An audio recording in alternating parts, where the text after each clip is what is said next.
Assalamualaikum warahmatullahi wabarakatuh. Saya Hadianto dan saya akan mempresentasikan hasil analisis saya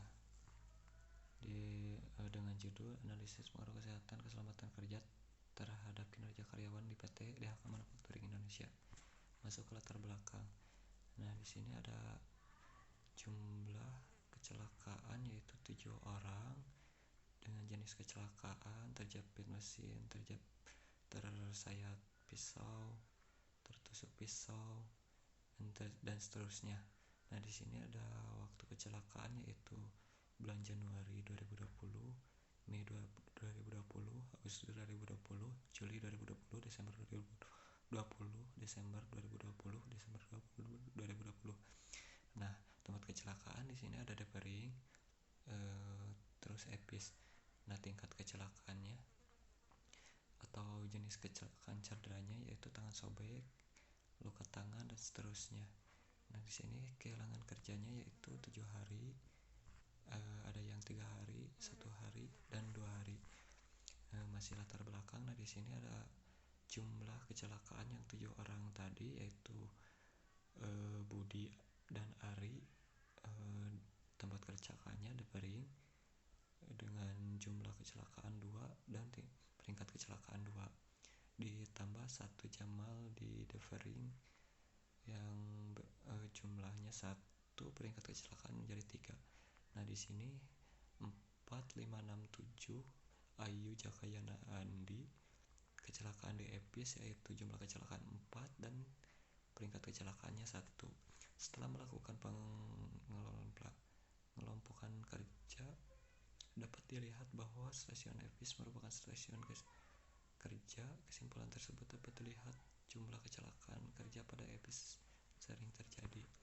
Nah, untuk latar belakang yaitu ketika pada PT DHK Manufacturing Indonesia sejauh ini masalah buruk dikarenakan sering terjadi kecelakaan ringan ataupun kecelakaan parah, diantaranya kurangnya alat pelindung kerja, penggunaan alat kerja.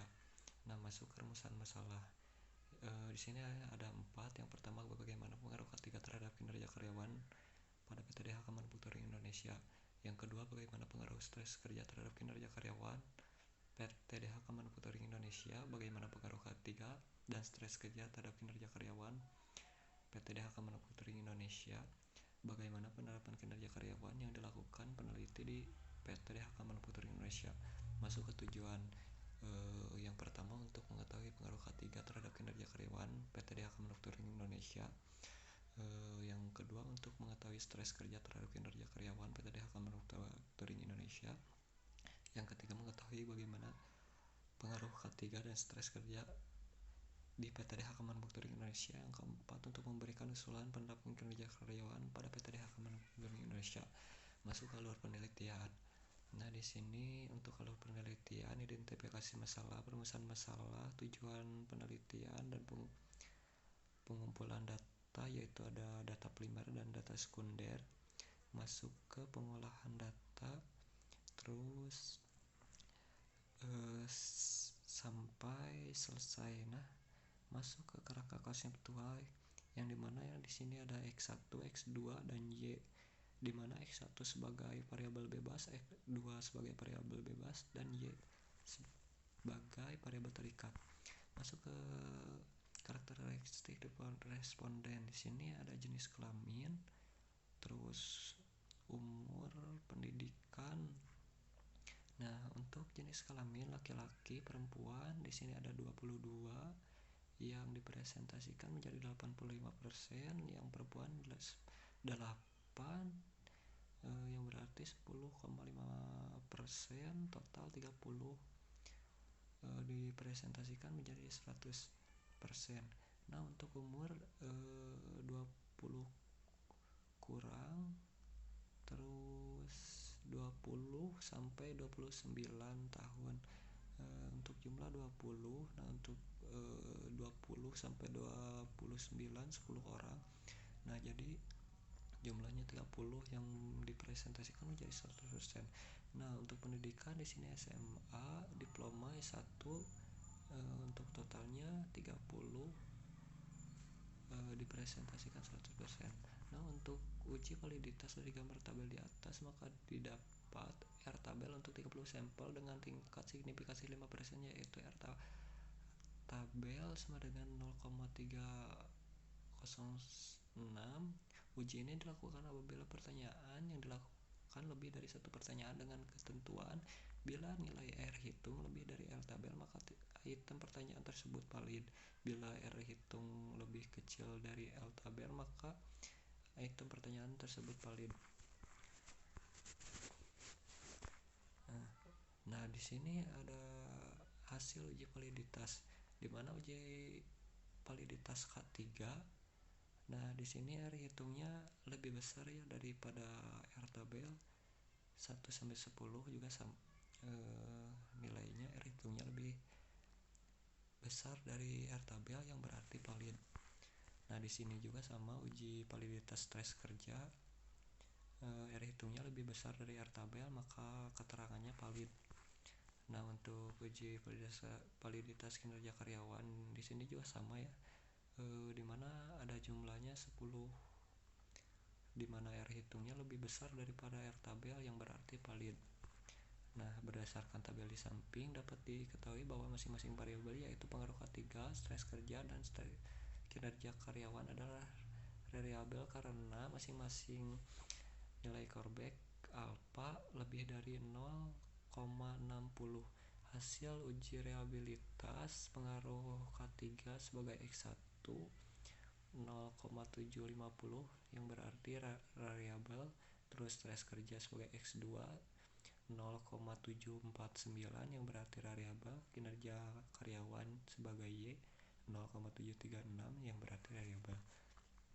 Nah, untuk uji normalitas di sini berdasarkan tabel di atas, maka dapat dikatakan normal dikarenakan telah memenuhi ketentuan uji normalitas menggunakan Kolmogorov-Smirnov, yaitu nilai Ising-Sig lebih besar dari 0,05, di mana nilai Ising-Sig pada penelitian ini adalah 0,087 lebih besar dari 0,05. Masuk ke uji parsial T. T tabel sama dengan A2NK yang berarti N sama dengan jumlah sampel, K sama dengan jumlah variabel bebas dengan tingkat signifikasi 25%, R variabel sama dengan 25%, 30/2 sama dengan 0, 25, 28 sama dengan 0,683. Nah, untuk uji parsial T, dari hasil perhitungan diperoleh nilai T hitung untuk variabel pengaruh K3 X1 adalah sebesar 0,20, dan dengan menggunakan level signifikasi taraf signifikasi sebesar 25% diperoleh tabel T sebesar 0,683 yang berarti bahwa nilai T hitung lebih kecil dari T tabel, yaitu 0,420 lebih kecil dari 0,683 dengan tingkat signifikasi 0,678 lebih besar dari 0,25, menandakan bahwa K3 sebagai X1 mempunyai pengaruh yang negatif dan tidak signifikan terhadap kinerja karyawan sebagai Y.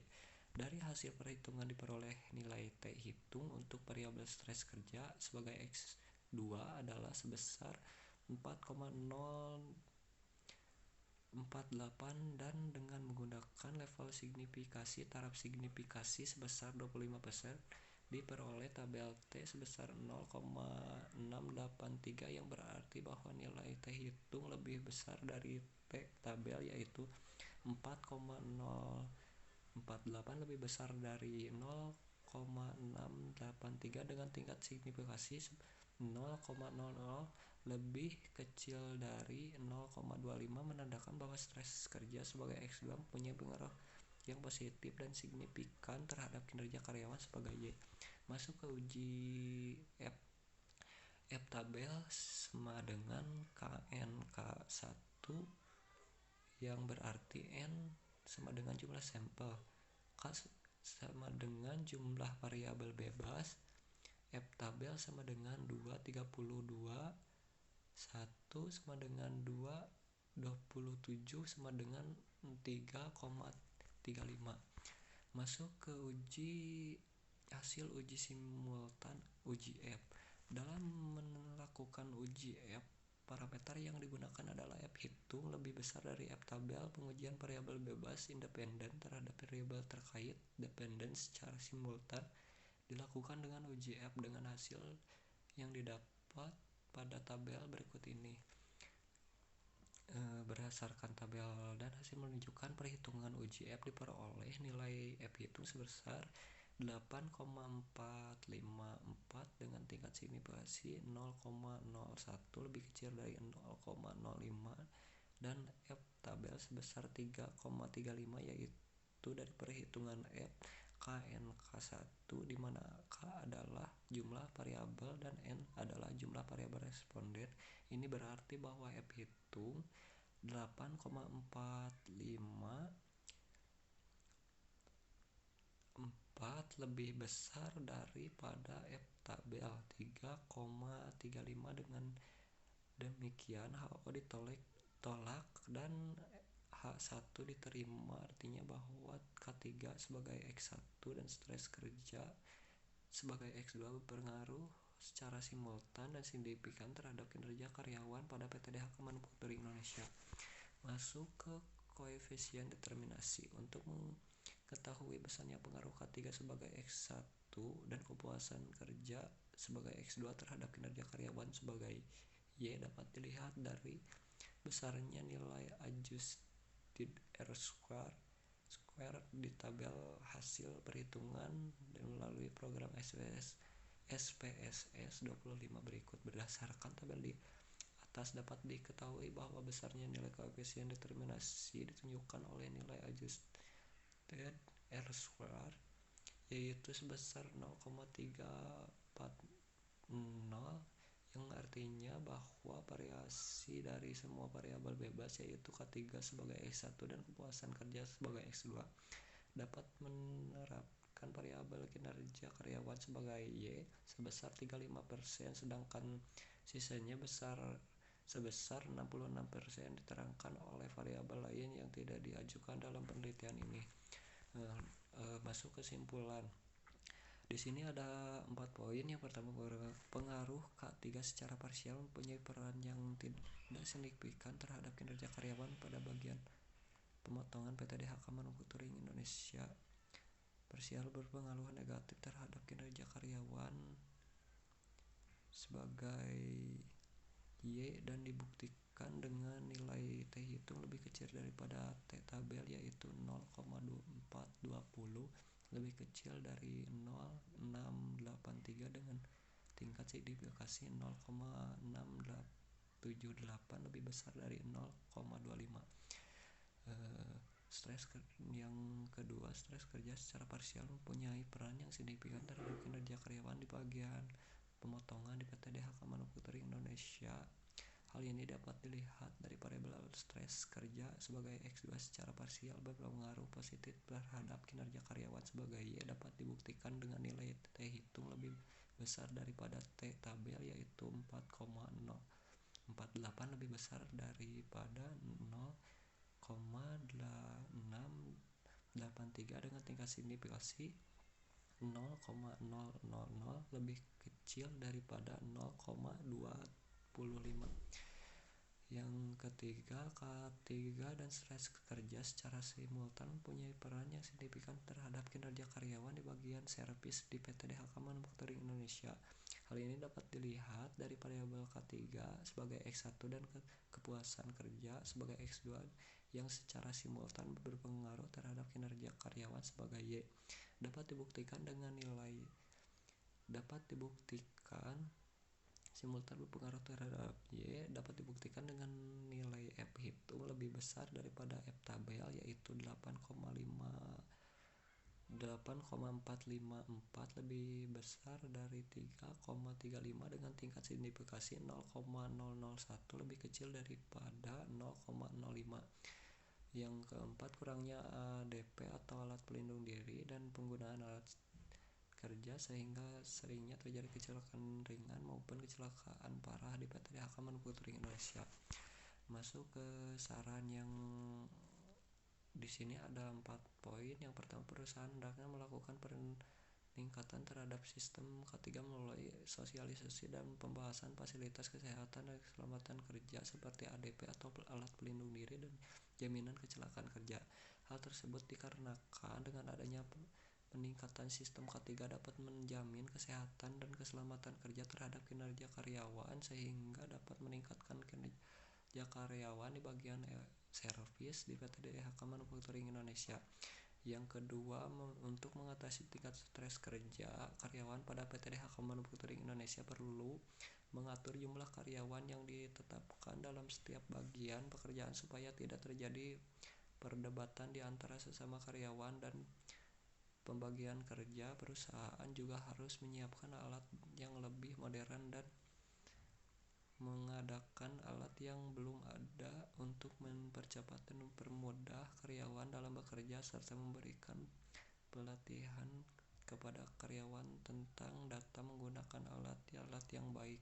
Yang ketiga, hendaknya perusahaan dapat meningkatkan K3 dan stres kerja terhadap kinerja karyawan bagian potongan di PT DHK Manufacturing Indonesia dengan menyediakan lingkungan kerja yang aman, sehat, dan nyaman serta memberikan sosialisasi mengenai pentingnya K3. Hendaknya perusahaan menerapkan ADP atau alat pelindung kerja.